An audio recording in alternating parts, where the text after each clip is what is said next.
여러분 안녕하세요. 오늘도 큐티로 나오신 여러분 환영하고 축복합니다. 오늘의 말씀은 레위기 10장이에요.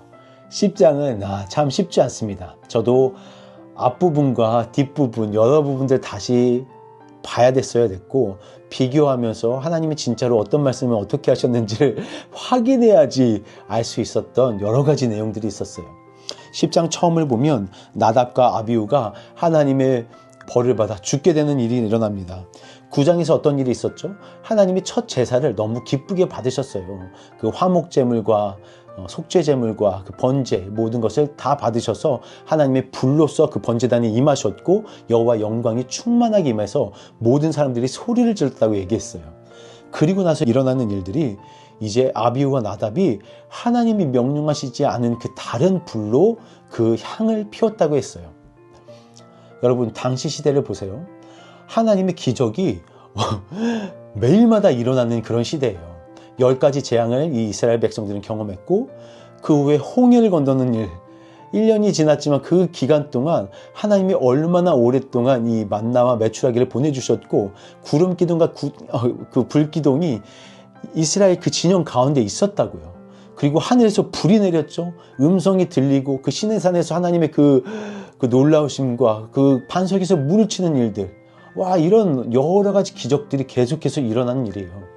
그런데 그 기적들이 있었음에도 불구하고 이 나답과 아비후는 하나님의 그 명령에 순종하지 않고 자기의 멋대로 그 불을 사용했다는 겁니다. 분명히 출애굽기 6장에서 뭐라고 했죠? 우리가 봤었어요. 불을 꺼뜨리지 말아라. 하나님의 임재를 꺼뜨리지 말아라. 그게 그 불이 무슨 불이에요? 여호와께서 직접 임하셨던 하나님이 보내주신 성령의 불이었다고요. 그런데 그 불을 사용하지 않고 향을 피웠어요. 향이 뭡니까? 계속해서 우리 향에 대해서 나오잖아요. 향기로운 냄새라고 했어요. 그것은 기도를 의미해요. 하나님께 드려지는 우리 감사의 마음이 표현되는 그것들. 그것이 하나님의 뜻대로 이루어져야 되는 거거든요. 우리가 기도할 때 어떤 일이 일어납니까? 예수 그리스도의 그 이름만으로 나아가야 되는데 우리가 그 이름으로 나아가지 않으면 우리와 하나님과의 그 관계가 이게 우리가 들려질 수가 없는 거죠. 그런데도 불구하고 나답과 아비후는 그렇게 하지 않고 하나님의 그 임재를 방해하며 다른 것으로, 이건 우상 섬김과 똑같은 거죠. 하나님이 아닌 다른 것으로 그 향을 드리려고 했던 그 모습 자체를 하나님 노하셔서 바로 불로 응징을 하시죠.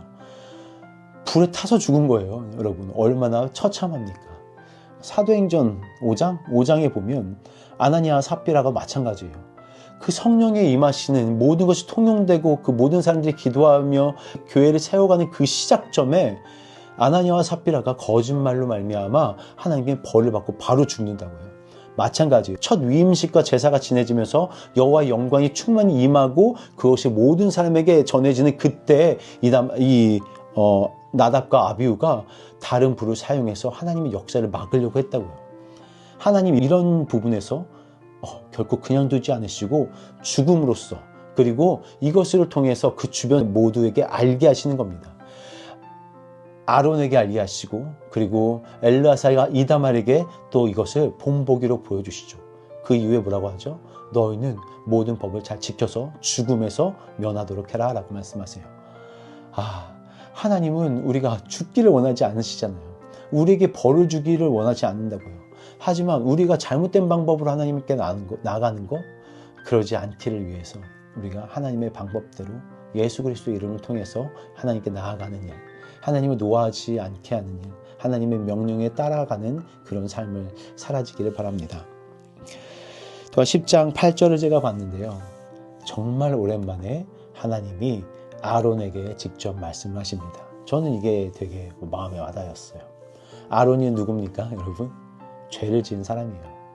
하나님 앞에서 그 우상을 섬기다가 죄를 짓고 그 다 죽음으로 갈 수밖에 없었던 그 사람을 모세를 통해서 그 중보자를 통해서 하나님은 다시 회복시키셨고 그를 대제사장으로 만들어 주셨으며 그가 속죄한 그 속죄제물로 말미암아 그의 죄가 사해지고 다시 거룩하게 됐고 하나님 앞에 나아갈 수 있는 그런 존재가 됐기 때문에 하나님이 직접 아론에게 말씀하기 시작하는 겁니다.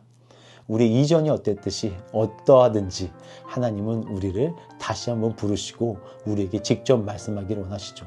우리가 거룩한 마음을 가지고 하나님 앞에 나아갈 때 하나님은 분명히 우리에게 말씀하실 것이고 아론에게 그렇게 하셨던 것처럼 비참한 죄인이고 죽어 마땅한 사람이었지만 하나님은 그렇게 하지 않으시고 그를 다시 회복시키시며 다시 돌이키시는 하나님이신 것을 제가 보면서 좀 마음에 와닿았던 것 같습니다.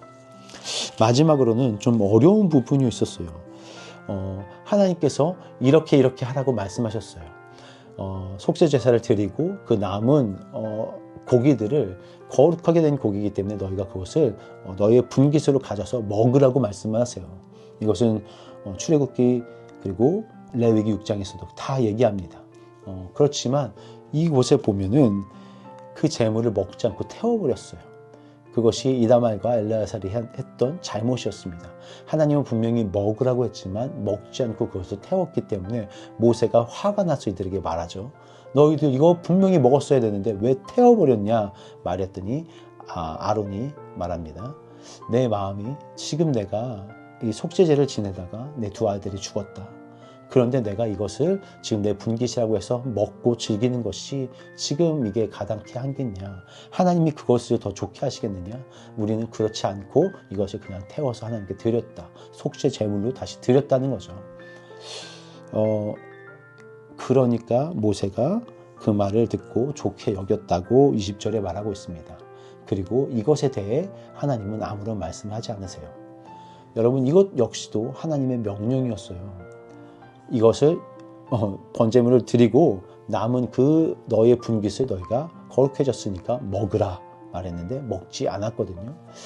어떻게 보면 이것도 하나님의 명령을 어긴 거였는데 왜 하나님은 이것에는 관대하게 넘어가 주셨을까? 그런 생각을 해보니 하나님이 아론의 마음을 이해해 주셨다.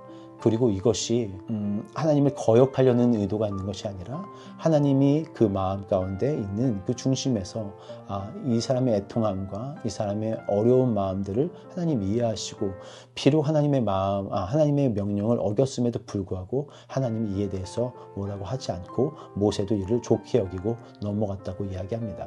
하나님이 이런 분이세요.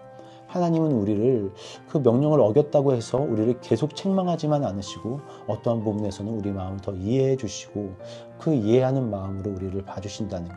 그게 또 저한테는 와닿았던 내용인 것 같습니다. 19절과 20절의 내용이 과연 쉽지는 않은 내용이었지만 여러 가지로 해석되는 경우들이 있어요. 근데 저는 이렇게 봅니다. 그래서 하나님은 같은 죄를 지었고 같은 죄는 아니었을지라도 하나님의 명령을 불순종한 두 가지가 있었지만 어떤 한 가지에서는 바로 하나님의 그 진노가 임했고 어떤 한 부분에서는 하나님이 이해하시고 넘어가는 그런 양쪽에 하나님 그런 심판을 하셨던 것을 저희가 보면서 여러분 하나님은 노하기를 더디하시고 긍휼이 풍성하신 하나님이시고 우리의 이 다친 마음들 우리의 이 연약하고 또 속상한 마음을 하나님 이해하고 계신다는 그런 마음으로 제가 오늘 말씀을 보았습니다. 여러분 오늘 하루 사실 때 하나님이 어떠한 분이신가? 하나님이 어떤 것을 좋아하시는가? 나는 하나님의 뜻대로 살고 있는가?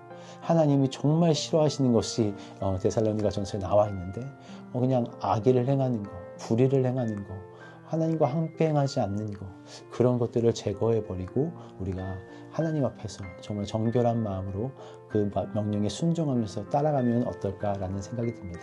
언젠가 하나님이 우리의 연약한 마음들, 죄된 우리를 아론을 다시 불러섰던 것처럼 우리를 다시 부르시며 하나님의 그 음성을 들려주시는 그런 때가 오늘 또 여러분의 일주일 가운데 주말 가운데 있기를 소원합니다. 감사합니다.